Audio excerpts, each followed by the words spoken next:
Hi everyone. So this will be a slightly different flavor from the rest of the talks in this session. I'm presenting on behalf of my PhD student Getahun Kasamola, who wasn't able to be here today. And this is part of some evidence synthesis on trying to get a sense of the prevalence of hepatitis C in Sub-Saharan Africa.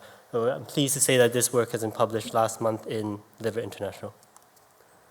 So a bit of background of it very briefly. We know that hepatitis C affects a lot of people around the world, 50 million people infected in 2022. And Africa is a highly affected region with low diagnosis and low treatment.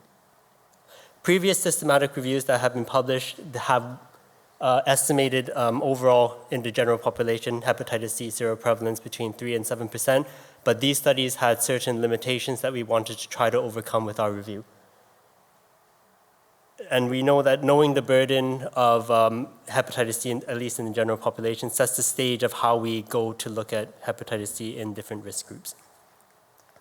So in this review, our objectives were to estimate the overall hepatitis C seroprevalence in Sub-Saharan Africa specifically, and explore some variations by different factors.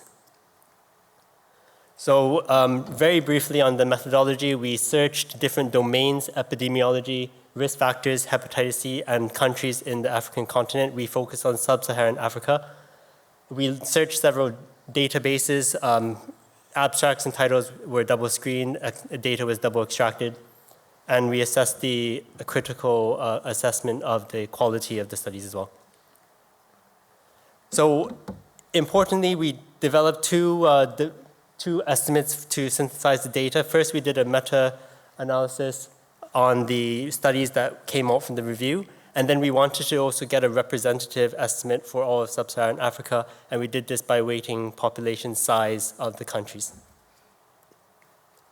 So in terms of the results, we found across the studies, we synthesized 130 estimates, and overall seroprevalence was 4.2% from the studies, with similar hepatitis C prevalence amongst men and women and higher in rural versus urban areas.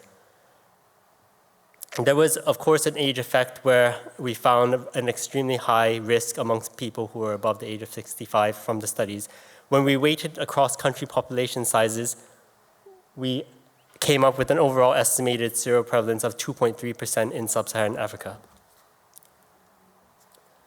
Now, we found that there was a decrement over time in terms of when studies were published for Hep C prevalence, and we saw that amongst those studies that reported viremia, it was 54%.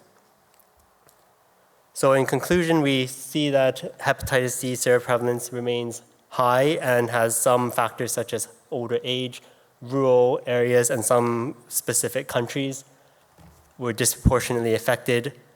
This review provides us a comprehensive look at hepatitis C in the continent and the general population, and this gives us a nice basis to stepping up into why we have these high areas and whether different risk groups are affected. Thank you.